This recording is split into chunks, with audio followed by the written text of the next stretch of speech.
I think Tom Brady, no matter what happens on Monday night, if they lose, if he throws 3 interceptions, if the Buccaneers' sub-500 season ends with a thud, I think Tom Brady should retire even if it's on a low point. I think what we saw this year was there are brief moments of magic for Brady. There are ever so fleeting moments of greatness, but it's a franchise that's spinning its wheels, and he's a player that can simply no longer carry the burden of everything falls on his shoulders to make everything work. He can do it in brief spurts, but not an entire season. And there's a lot of work to be done in Tampa Bay to get them back on the right track. For Tom Brady, he has not been great this year. He's been good, at times, moments great, but by and large this season, Tom Brady has had a pretty pedestrian year by his standards. So I don't think he should come back with a different team. I don't think he should come back to play next year. I think this should be it for Tom Brady, this postseason run. And if it ends on Monday night, so be it. But I got a funny feeling he ain't walking away. I got a funny feeling that actually the divorce freed him of the worry or the pressure from his family life that he needs to be home, that he should walk away. And now he's a little free as a bird type thing, which I don't think is going to work well. You put him, let's just say, with the Raiders for a year. You put him with Miami for a year. I don't think anybody needs to see a 46-year-old Tom Brady going through the motions one more time for a third team in his career for just a one-season swan song. I don't think we need to see it. I don't think the NFL history books need to see it. I don't think anybody needs to see it. But I got a funny feeling he's not going to have the satisfaction at the end of this year to walk away, because I do think that this Bucs team is pretty poor, and at some point it's going to rear its ugly head, and maybe they win Monday night. But it's going to come to a screeching halt at some point because they're just going to be totally outmanned in a playoff game, and he's going to have to end on a low note. And I just don't think he wants to end on a low note, and that's slightly terrifying because I can't believe that he should be coming back for age 46. But whatever the case is, I just don't feel like Monday night is the last time that we see Brady. Now, it could be simply because they win. The Buccaneers can win this football game.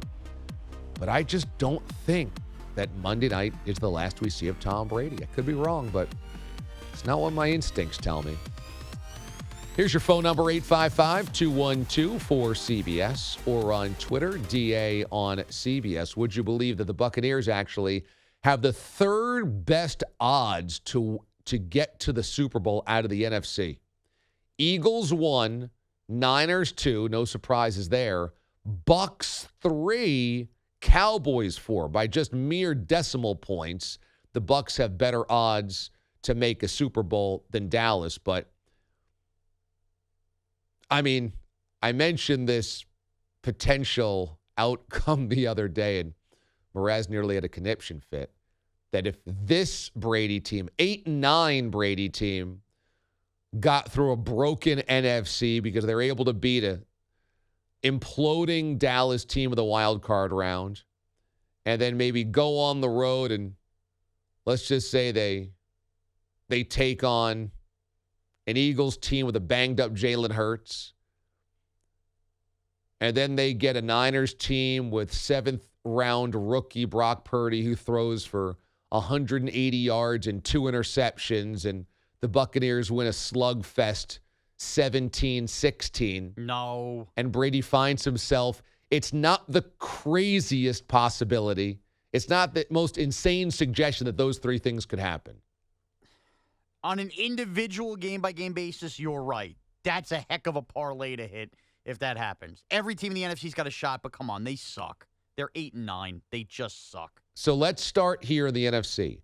Which teams do not have a chance at making a Super Bowl? Well, I actually think all 7, Seattle doesn't. I don't think Seattle has a chance. I really don't think the Giants or Bucks have a chance, but in those scenarios you lay out game by game, you can make a case. It's probably the other four, Cowboys, Niners. I would even say the Vikings and the Eagles. Okay, give me the path that the Vikings make a Super Bowl. Well, they would win by virtue of the 3. They would automatically play the Niners. Same reason you're giving, right? Well, tell me how they beat the Giants. They beat the Giants by forcing a couple turnovers, winning the turnover battle because that's the only way they've won games all year. Justin Jefferson gets a couple big plays. They hold on. They end up building morale because, again, they've won a close game. Okay. Now they go on the road to San Francisco. Hold on. A little loosey-goosey, if you will, feeling good about themselves. Hold on. And they get into a bit of a shootout with Kyle Shanahan. And again, it's Brock Purdy. Has to make a play or two. Suddenly you realize the bloom's off the rose. Okay. Then, hold on. Okay. You get to the NFC Championship game. Mm-hmm. And in that scenario, Hold on. you either have the Bucks have somehow beat the Eagles, like you said, because Jalen Hurts is really beat up, and now you're getting a worse Buck team. And now you're having it at home. And you're at home, and Tom Brady and that Buck offensive line just melt down, and the defense cannot stop the Viking offense, and suddenly the Vikings are in a Super Bowl. Okay. Okay. It's very fair. Okay. Are you telling me I think that's going to happen? No, but I think the case can be made.